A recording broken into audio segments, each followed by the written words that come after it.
Student and my dear friend, welcome to my channel तैयारी जीत की। हमारे चैनल तैयारी जीत की में आप सभी मित्रों का, सभी विद्यार्थियों का बहुत बहुत स्वागत है। सभी को मेरा नमस्कार। आज क्लास 12th का टॉपिक है जो पोएम नंबर 3 है, कीपिंग क्वाइट। उससे संबंधित जो एक्सप्लेनेशन है उस पर चर्चा करेंगे।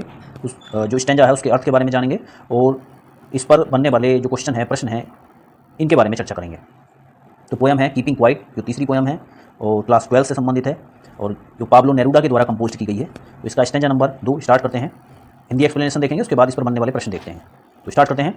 Fisherman in the cold sea would not harm whales and the man gathering salt, man MAN, the man gathering salt would look at hurt hands, those who prepare green wars with gas, wars with fire, victory with no survivors, would put on clean clothes and work about with their brothers in the shade doing nothing। अब इसके हिंदी अनुवाद के बारे में जानते हैं और मैंने हिंदी अनुवाद इसका नीचे नोट भी कर दिया है। आप बाद में वीडियो को पॉज करके बाद में यहाँ से भी आप दोबारा से देख सकते हैं। फिलहाल हम इसका हिंदी अनुवाद देखते हैं। स्टार्ट करते हैं। In the cold sea would not the fisherman in the cold sea would not harm whales. Cold sea कहते हैं जहाँ पर ध्रुवीय क्षेत्र हैं। ध्रुवीय क्षेत्र ऐसे स्थान हैं जो पृथ्वी के ध्रुवों पर, जो समुद्र हैं जहाँ पर बर्फ़ जमा हुआ होता है, वहाँ पर जो मछुआरे मछली पकड़ते हैं, क्योंकि बर्फ़ ऊपरी परत पर जमा हुआ होता है और जो नीचे जो है वो जल होता है, उसमें पानी होता है, तो उसमें मछलियाँ रहती हैं। वहाँ पर मछुआरे मछलियाँ पकड़ते हैं। तो उसी जगह की बात चल रही है कि वहाँ पर क्या करते हैं, जो मछुआरे हैं वो व्हेल मछलियों को पकड़ते हैं।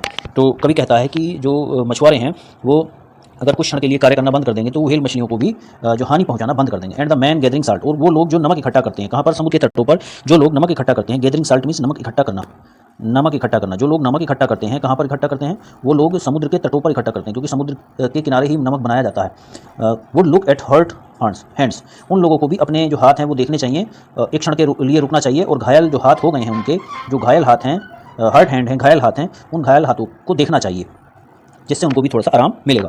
Those who prepare green wars, वो लोग जो प्रकृति के, ग्रीन वार्स का मतलब है प्रकृति के विरुद्ध युद्ध, जो लोग प्रकृति के विरुद्ध युद्ध की तैयारी में हैं, प्रकृति के विरुद्ध युद्ध की तैयारी में हैं, वे लोग वार्स विद गैस, जो जैसे बम होते हैं, बम के द्वारा युद्ध लड़ा जाता है।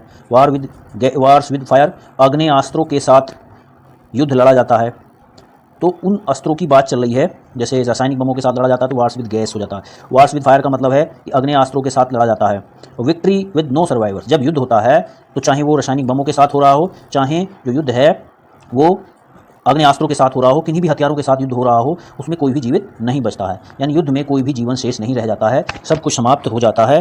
Would put on clean clothes and work about with their brothers in the shade of doing nothing, जो लोग युद्ध की तैयारी कर रहे हैं, प्रकृति के विरुद्ध युद्ध की तैयारी कर रहे हैं और जो रासायनिक बमों और आग्नेयास्त्रों के साथ युद्ध करना चाहते हैं, प्रकृति के विरुद्ध और मानव जाति को समाप्त करना चाहते हैं, would put on clean clothes, ऐसे लोगों को साफ और स्वच्छ कपड़े पहन लेने चाहिए। And work about with their brothers, और अपने साथियों के साथ कार्य में लग जाना चाहिए, अपने भाइयों के साथ ऐसे कार्य में लग जाना चाहिए जो शांति पहुंचाने वाले कार्य हैं, शांति स्थापित करने वाले कार्य हैं, ऐसे कार्यों में लग जाना चाहिए। In the shade doing nothing, और पेड़ों की छाया में बैठकर आराम करना चाहिए, कोई काम नहीं करना चाहिए, पेड़ों की छाया में बैठ जाना चाहिए और आराम करना चाहिए। तो इस तरह से हमने ये यहाँ पर पढ़ा है। अब हम इसका जो मैंने यहाँ नोट कर एक बार स्कोर पढ़ लेते हैं, उसके बाद क्वेश्चन देखते हैं।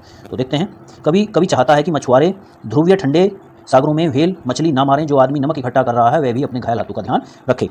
वे लोग जो प्रकृति के विरुद्ध युद्ध की तैयारी करते हैं, रासायनिक बम और अग्नि अस्त्र युद्ध में प्रयोग करते हैं, युद्ध के बाद कोई भी व्यक्ति जीवित नहीं रहता है, ऐसी विजय अर्थहीन होती है।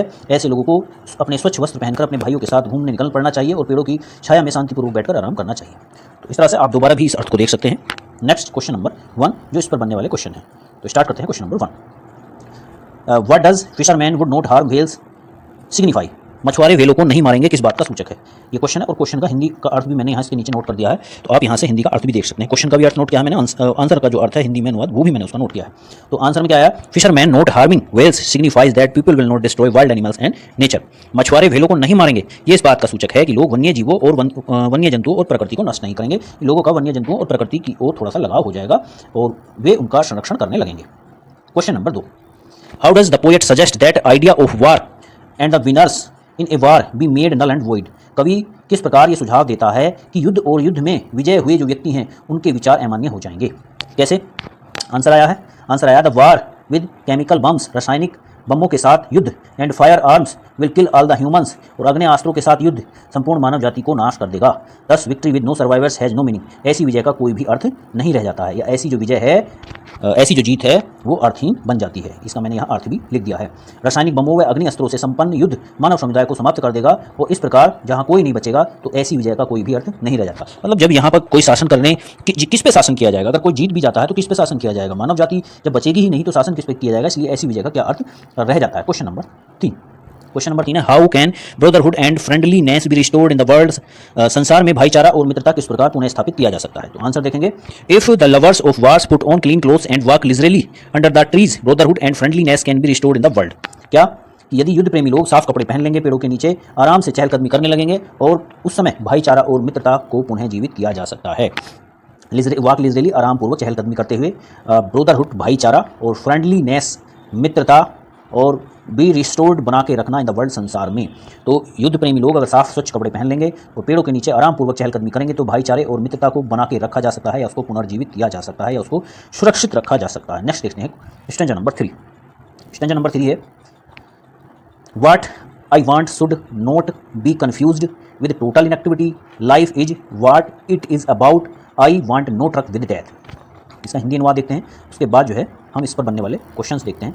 हिंदी अनुवाद छोटा ही है, छोटा स्टैंजा है, इसलिए हिंदी अनुवाद भी इसका छोटा ही बनता है। तो देखते हैं, कवि कहता है what I want should not be confused.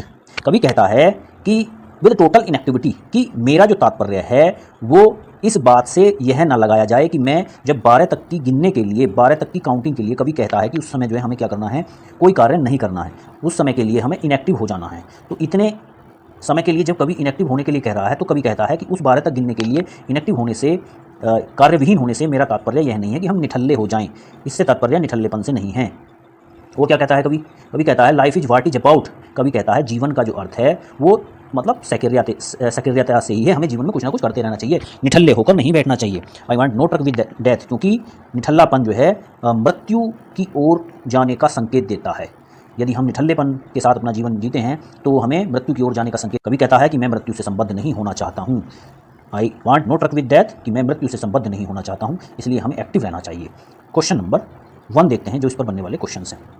क्या देखेंगे? Question number 1। क्वेश्चन नंबर 1 है what does the poet suggest and what does he refute. कवि क्या सुझाव देता है और किस चीज़ का खंडन करता है? आंसर आया है the poet suggest to be silent and keep still for a moment, he refused the idea of total inactivity.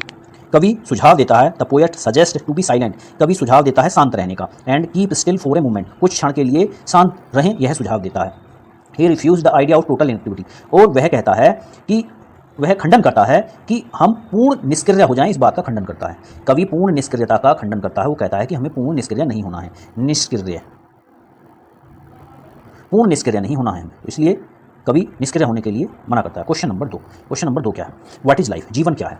तो जीवन क्या है? लाइफ इज एक्शन, जीवन एक कार्य है, हमें जीवन में हमेशा कार्यरत रहना चाहिए, एक्टिव रहना चाहिए। To work in fields and factories is necessary to sustain life, जीवन को बनाए रखने के लिए यह आवश्यक है कि हमें काम करना चाहिए, फैक्ट्रियों में, खेतों में, कारखानों में काम करते रहना चाहिए।